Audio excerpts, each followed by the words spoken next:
ঝাল ঝাল, এই বেলপুরি আর খাবো না।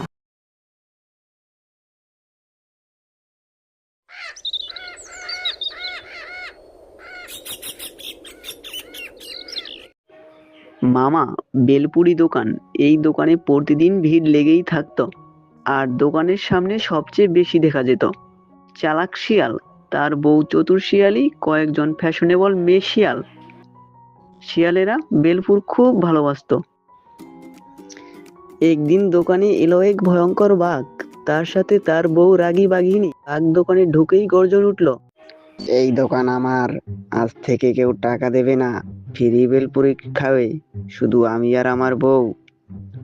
সবাই ভয় পেয়ে চুপ হয়ে গেল, কিন্তু চালাক শিয়াল মুচকি হাসলো।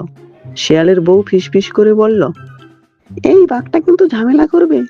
শিয়াল এগিয়ে বলল, ও রাজা বাঘ, আপনি তো জঙ্গলের সবচেয়ে শক্তিশালী, কিন্তু একটা সমস্যা আছে।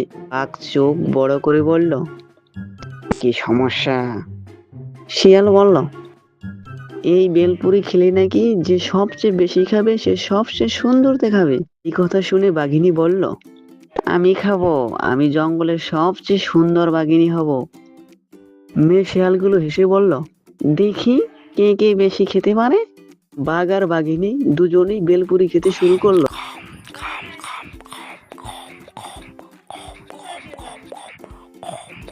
এক প্লেট, দুই প্লেট, 5 প্লেট। শিয়ালরা ইচ্ছে করে খুব ঝাল বেলপুরি বানালো। হঠাৎ বাঘ লাফিয়ে উঠলো, আহ, আগুন আগুন! বাঘিনী চিৎকার করে বলল, পানি পানি! সবাই খুশি হলো, সবাই খুশি হলো। এই সুযোগে শিয়াল বলল, দেখলেন তো, লোভ করলে এমনই হয়, এখন দোকান ছাড়ুন। লজ্জার জ্বালায় বাঘ আর বাঘিনী দৌড়ে জঙ্গল ছেড়ে বেড়ালো। দোকান আবার আগের মতো হাসিতে ভরে গেল। মেশিলেরা বলল, ভাই শিয়াল, তুমি না থাকলে আজ কি হতো? শিয়ালের বউ গর্ব করে বলল, আমার বর মানেই বুদ্ধির রাজা।